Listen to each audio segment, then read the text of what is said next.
Allah subhanahu wa ta'ala في كتابه المجيد, He ordered the Muslims with a great responsibility. When Allah said, يا أيها الذين آمنوا قوا أنفسكم وأهليكم نارا وقودها الناس والحجارة عليها ملائكة غلاظ شداد لا يعصون الله ما أمرهم ويفعلون ما يؤمرون. Allah said, O you who believe, protect yourself and your families against hellfire, which fuel is humans and stones. And it's guarded by angels who are strong and aggressive. They never disobey Allah's commands, and they achieve whatever command they are given by Allah subhanahu wa ta'ala. So Allah in this ayah ordered us, all the Muslims, all the followers of Rasulullah sallallahu alaihi wasallam, to work and strive in this life to save themselves and their families from the fire. And so everyone will be responsible for his spouse and for his children and her children, because Allah ordered us to protect ourselves and protect them as well. That explains they have a great right over us. And Allah in the Quran explained the children, which some of us sometimes, some of the Muslims or some people sometimes, they think they are burdens. No, in the Quran Allah explained that children are great ni'mah from Allah subhanahu wa ta'ala. One of the things that will benefit each one after his or her death will be the children. When you prepare them correctly in this life, when you fulfill your responsibility towards them and you prepare them in the right way, inshallah they will be a good deposit for you in front of Allah subhanahu wa ta'ala. Whatever you teach them, it will be in your account. Imagine you teach your child how to read Quran. All his life, all her life, when they read Quran, it will be in your account. You teach your child how to make salah. All his or her life, when they are praying, it's in your account. You teach them anything good. Whatever they do, from good things that you taught them, that will be in your account. And also, when they remember you after your death, and they make istighfar and dua for you, this will be also beneficial to you. So it's a very big investment. The children are a great investment in our religion. Allah subhanahu wa ta'ala in the Quran explained they are ni'mah.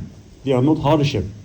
Allah subhanahu wa ta'ala said, وَاللَّهُ جَعَلَ لَكُم مِّنْ أَنفُسِكُمْ أَزْوَاجًا وَجَعَلَ لَكُم مِّنْ أَزْوَاجِكُمْ بَنِينَ وَحَفَدَةً وَرَزَقَكُم مِّنَ الطَّيِّبَاتِ. Allah said, Allah subhanahu wa ta'ala has given to you from your own kind, from your own self, spouses. And He gives you also children and grandchildren. Those are ni'am from Allah subhanahu wa ta'ala. And Allah said, يَا لِلَّهِ مُلْكُ السَّمَاوَاتِ وَالْأَرْضِ يَخْلُقُ مَا يَشَاءُ. Belongs to Allah the kingdom of the heaven and the earth. He creates whatever He wills, subhanahu wa ta'ala. يَهَبُ لِمَنْ يَشَاءُ إِنَاثًا وَيَهَبُ لِمَنْ يَشَاءُ الذُّكُورَ أَوْ يُزَوِّجْهُمْ ذُكُرَانًا وَإِنَاثًا وَيَجْعَلُ مَنْ يَشَاءُ عَقِيمًا إِنَّهُ عَلِيمٌ قَدِيرٌ. He said, the kingdom of the heaven and the earth belong to Him subhanahu wa ta'ala. He creates whatever He wills. He grants. It's a grant. It's a ni'mah. It's a gift. He gifted whosoever He wills, girls. And He grants whosoever He wills, boys. Or He grants whosoever He wills, both boys and girls. And also He made whosoever He wills barren. Can't have children. All are from Allah subhanahu wa ta'ala. So Allah said, Yahab, it's a hiba. Hiba means gift. Allah gave the children as a gift from Him subhanahu wa ta'ala to us. So Allah considers them as a gift subhanahu wa ta'ala. So that explains the importance of feeling the responsibility of the children. And how great ni'mah Allah grant a person when Allah give him or her a child. And Rasulullah in a beautiful hadith explained to us that it's a great rahmah from Allah subhanahu wa ta'ala, and Allah Rasulullah, He made dua for the person who helped his or her child to be good with him. People complain and they said, our children are good with us. My son or my daughter is disobeying me, doing that. Look at you first. Rasulullah, he said what? رحم الله والدا أعان ولده على بره بالإفضال عليه. These are the words of Rasulullah. May Allah shower His mercy on a parent who helped his own child to be good to him. The parent help the child to be good to him. So as a parent, Rasulullah said, may Allah shower His mercy on the parent who help and encourage and support his child to be good to him. How can we support our children and help them to be good to us? Al-Hadith said, bil-ifdali alayh, by being good to him. So it comes first from our side, from the parent's side first. So this is what Rasulullah said. Let me explain, there is a big responsibility and there is a big right for the children. There is a big right for the children over the parents, as Rasulullah said, and that because we always talk about the right for the parents. Nobody can deny that. It's a huge right. After al-ibad, tawheedillah, right for the parents directly. But if there is right for the children, of course, yes. There is. Allah subhanahu wa ta'ala in Quran and Rasulullah explained that this greatly. There is right for the children over the parents. Actually, the right for the children starts even before they came to this life. Before you get married, there is right of the children over you, over a father and over the man and the woman. Before they even get married, there is right for the children. That's why Al-Mahdi said, the right of the children on the parents are two kinds. One kind before they come to this dunya, and some rights after they come to this dunya. So you can imagine that, how great are these rights.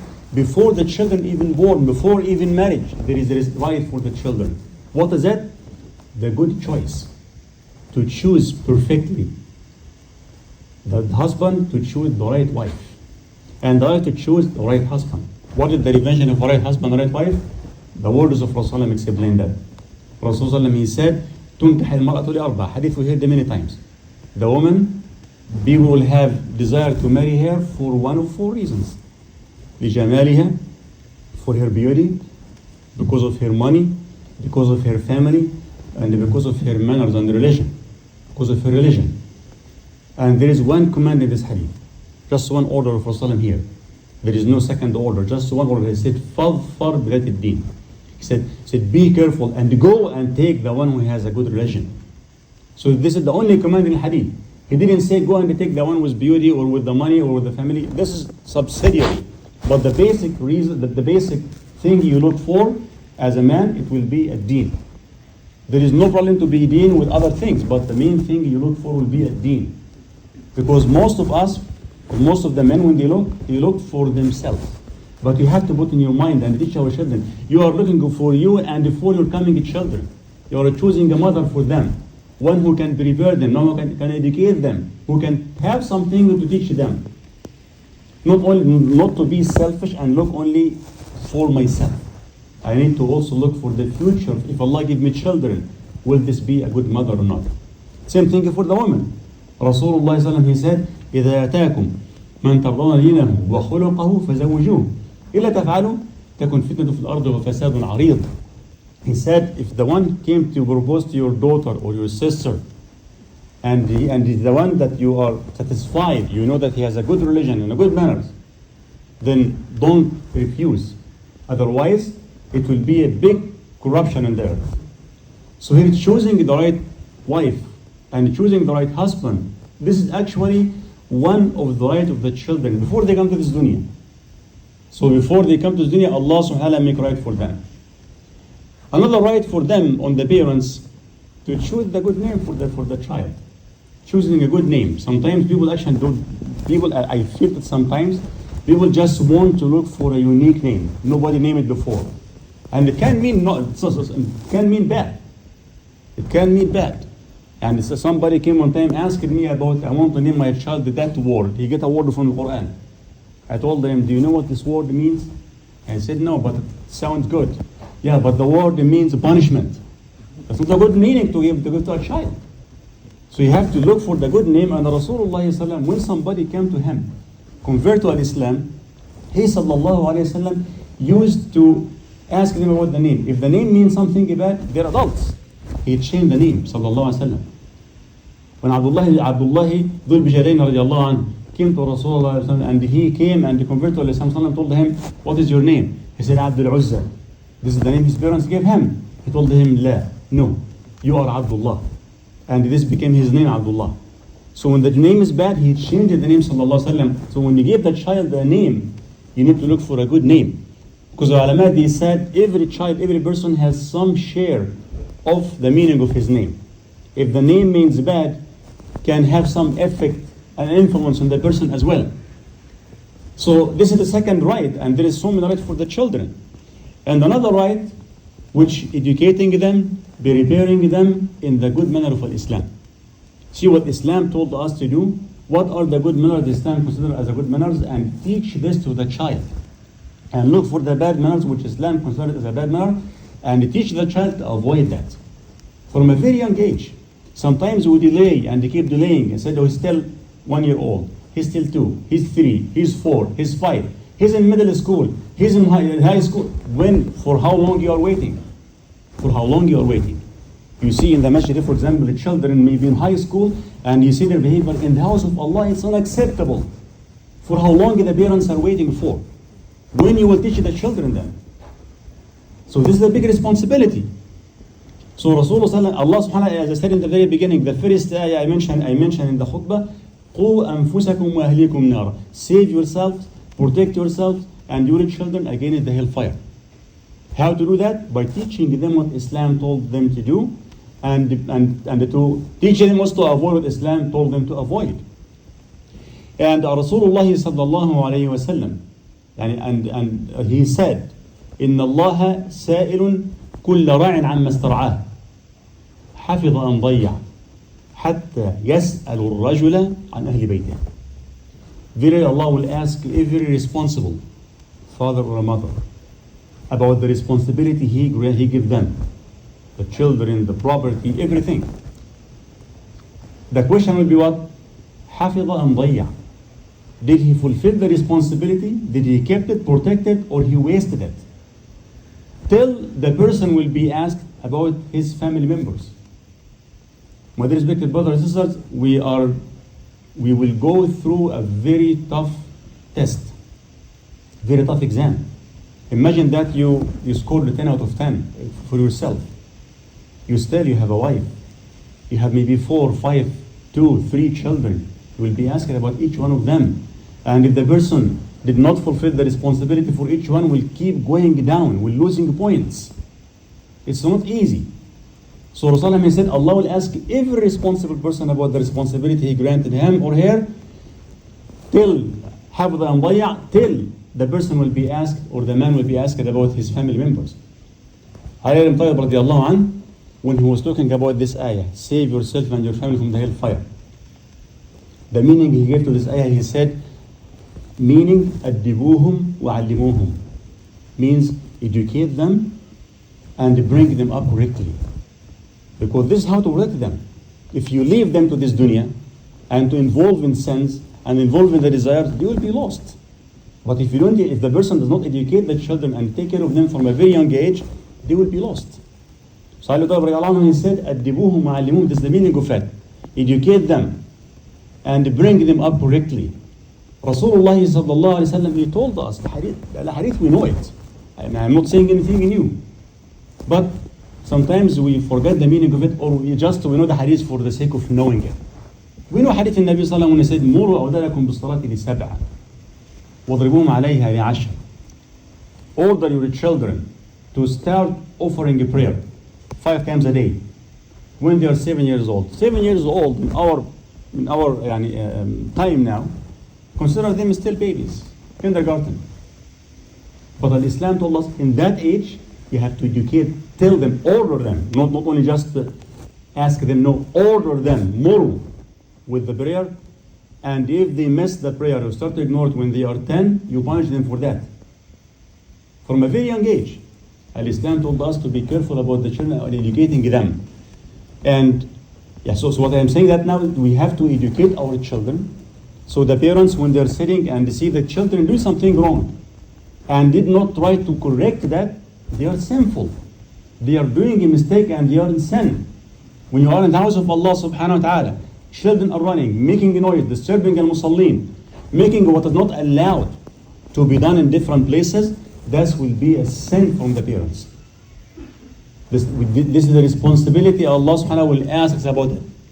As I said, kids can be old and still that we see they are behaving in a way which is not acceptable by anyone, and that we see children do something in the masjid here If they do the same thing in public school, we will go to the administration and be very apologetic for that, for our children's behavior. But in the house of Allah, sometimes we are careless about that. And all of us fall in this mistake, but we need to correct. So Allah subhanahu wa ta'ala ordered us to save our children from this fire. To be also another right for the children to be just amongst them. Don't refer anyone to another. Maybe inside your heart, you might have love to one child over another. This is something you have no control of, but don't show that. Don't show that. If you give a gift to one, give the gift to the other. Don't make any preference for a child over another child. Rasulullah sallallahu alayhi wa sallam, when Nu'man ibn Bashir was a child, he said his father Bashir, he held him and took him to Rasulullah sallallahu alayhi wa sallam and told him, Ya Rasulullah, ishhad, you are my witness. أني نحلت ابني هذا كذا وكذا. Ya Rasulullah, I want you to be witness that I give my son Nu'man, who's in my hand now, such and such part of my property. Then Rasulullah sallallahu alayhi wa sallam asked him, أكل أولادك نحلتهم مثله? Have you give the same thing to all other children? Told him no, just a Nu'man. Then Rasulullah told him, هذا جور, هذا ظلم, this is unjust. أشهد عليه غيري. Go seek another witness. I can't be witness for that. And he said to him, would you like them to be good to you, to be obedient for you? He said yes. He said, be just amongst them. You know the story of Yusuf alayhi salam. A child was brought up in a house of a prophet, Yaqub alayhi salam. And his children, when they felt, they saw Yaqub alayhi salam show some more love to Yusuf more than the others. Imagine those children were brought up in a house of a prophet. Not my house, your house of a prophet. But because the children saw that, what they did, said, لَيُوسُفُ وَأَخُوهُ حَبُّ لَأَبِينَ مِنَّا وَنَحْنُ عُصْبَةٌ. They said, we see Yusuf and his brother Benjamin is more beloved to our father more than the rest of us. And they said, our father in a great error. What decision they came to do? اقتلوا Yusuf. Brothers. They said, kill Yusuf or throw him in a distant land. So this make the children who brought up in the house of a prophet to do that. So that it's not a simple matter. To be careful and to be always just among the children. With talking, with behaving, with gifts, everything to be just. Sometimes we can be driven by some anger or driven by the behavior of the children and do something we regret for it later. But this is a reminder, we have to be always just with the children as the Rasulullah explained. Another right for them, which to help them to have the right choice in everything in their life. And to give them the advice and the mashura. And when it comes to the time of marriage, it's your responsibility as parents to educate the children and to give them the advice without force. Without force. For a boy or a girl, without force. And the children need to, out of respect and honor, to know that the parents are careful about their life and they want the good for them, so they should listen. But as I said, without force. When Aisha radiallahu anha, a girl from Al-Ansar, came to her and they complained. She said, إن أبي أراد أن ينكحني من ابن أخيه ليرفع بي خسيته وأنا كارهة. She said, my father wants to marry me to his nephew, just to give him some support because his nephew was poor and he wants to marry him his daughter so he can help him because he will be his son-in-law. ليرفع بي خسيته. And I don't like that. I don't want to marry him. Then she told her, stay here till Rasulullah came. Rasulullah came and she told him, what is the story? Then Rasulullah da'ah, he invited the man to come, her father. And Rasulullah, al-Hadith said, فَجَعَلَ الْأَمْرَ إِلَيْهَا. So Rasulullah, he told her, it is your decision. It's in your hand now. You can continue the marriage or you can nullify it. Then she said, subhanAllah, look for the respect. She had a point to achieve, but she still have respect for her parent. She said, Ya Rasulullah, قد أجزت ما فعل أبي. Ya Rasulullah, I approve my father has done. I approve that. I am accepting the marriage. I want to be with my cousin. Ya Rasulullah, I approve what my father has done, but why she did that? Why she complained? أردت أن يعلم النساء أنه ليس للآباء من الأمر شيء. I want women to realize it's not completely in the hand of the parents. We have option and we have opinion as well. And as I said, but still, and she respected what her father did because she knew her father is careful about her and about her interest. With Allah ajma'in. So helping the children to have the right choice, that's actually a responsibility for us as well, or for the parents. Another right for them, as I said, the right are a lot, but another right for them to spend on them. To spend on them and to fulfill their needs according to capacity. Allah said, لِيُنْفِقْ ذُو سَعَةٍ مِّن سَعَةٍ وَمَنْ قُدِرَ عَلَيْهِ رِزْقُهُ فَلْيُنْفِقْ مِمَّا آتَاهُ اللَّهُ. So everyone he can spend according to his capacity. Allah said that subhanahu wa ta'ala. And Rasulullah sallallahu said, كَفَى بِالْمَرْءِ إِثْمًا أَنْ يُضَيَّعَ مَنْ يَقُوتُ. It's enough sin for the person to waste the responsibility which Allah gave to him. You are responsible for feeding the children, for fulfilling their needs, and you ignore that. This is the worst, the biggest thing you can ever have. And when Rasulullah went to Sayyidina Abu Waqqas to visit him when he was sick, told him, Rasulullah, I am very rich. Shall I give my money or half of my money or 2/3 of my money for charity? Rasulullah keep telling him no till he said 1/3. And he said to him what? إنك إن تذر ورثتك أغنياء خير من أن تدعهم على يتكففون الناس. To leave your family after you are self-sufficient and have what is enough for them, better than leaving them in need, begging people for help. So, responsibility of taking care of the children. Another right, which will be the last one for today, Rasulullah sallam ordered us to make dua. A dua for the children, this is an important thing to do. But we have to be careful of a dua on them. Because as I said, sometimes because of anger, because of some misbehaving from the children. Children, for example, maybe ignoring the parents or deserting them. Sometimes parents can make dua against the children. And if they forget Rasulullah, he ordered us to avoid that. He said, لا تدعوا على أنفسكم لا تدعوا على أموالكم لا تدعوا على أولادكم لا تدعوا على خدمكم ألا توافقوا ساعة يسأل الله فيها شيء فيستجاب له. He said, don't make dua against yourselves. Don't make dua against your properties. Don't make dua against your children. Don't make dua against your servants, even servants. Why is that? Because I said, maybe you will make the dua in a time which Allah is ready to accept the dua, and they make the dua, it's accepted. A story, brother, I saw in one of the cities in Egypt. A woman was living in the cemetery for 34 years. 34 years living in the cemetery. What is this? Why a person will live in a cemetery?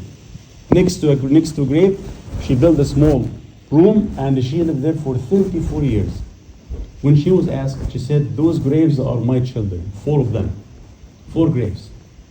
And one time, kids. They were fighting like any kids. But the woman might have a tough life.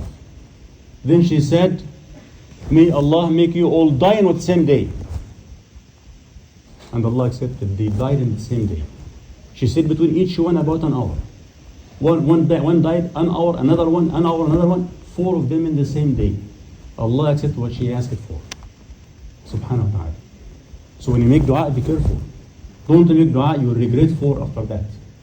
And we see people make dua against their children. They make dua openly against their children. And they didn't know that maybe this time you make dua in the moment which Allah accepts the dua will be accepted. And what you ask for will be given, will be granted. So this is the command of Rasulullah sallallahu alaihi wasallam. And just I want to refer to one point here. Imagine someone has parents did not do any of these. They ignored him or her. They unjust with them. They did bad. Imagine that the parent didn't do any of these rights. If this is a justification to be disobedient to the parents and to be disrespected for them, the answer no. No. Because you are not respecting the parents because you are waiting for something from them. You are dutiful and obedient for the parents because Allah ordered you to do it. Not because they do this for you. Not because my mother, for example, that was pregnant in me for 9 months and she breastfed me for one year. My father worked hard to support me. Because of that, I'm good for them. No. You are good for the parents because this is the command of Allah subhanahu wa ta'ala. Allah subhanahu wa ta'ala said, وَإِن جَاهَدَاكَ عَلَى أَن تُشْرِكَ بِهِ مَا لَيْسَ لَكَ بِهِ عِلْمٍ فَلَا تُطِعْهُمَا. And if they fights with you, if they fight with you to do what? أَن تُشْرِكَ بِهِ, to commit shirk. Yani imagine a parent strive with the child to commit shirk billah subhanahu wa ta'ala. Allah said, فَلَا تُطِعْهُمَا, don't obey them in that. But still, صاحبهم في الدنيا معروفة. Treat with them kindly in this world. This is the command of Allah subhanahu wa ta'ala. Ibrahim alayhi salam was a great example for us. Ibrahim alayhi salam, his father was, the dialogue between him and his father in Surah Maryam very clear about that. And Ibrahim alayhi salam, he said to him at the end, Salamun alayka sa'astaghfir laka rabbi, innahu kana bi hafiyya. He said, peace be with you, I will ask Allah forgiveness for you. And till Allah told him that he can't do that. He can't make istighfar for his father because he died as non-Muslim. But the point here is there is no justification for the child to be disrespectful and disobedient for the parent for any reason. Allah in the Quran orders us under any circumstances. You have to be obedient, respectful to the parent. There is no way for the child or for us, we are children too, we have parents. There is no way for any one of us to say, I bid my father off or I bid my mother off. There is no way to say that. And there is no moment in our life we can say, okay, that we are done with the right for our parents. As long as we are alive, we are still indebted to them. Everybody is still indebted to his or her parents. So there is no justification for disobedience and for disrespect for the parents at all. May Allah subhanahu wa ta'ala guide us the straight path, and may Allah subhanahu wa ta'ala guide our children and make them pleasure to our eyes. وأقول قولي هذا وأستغفر الله لي ولكم.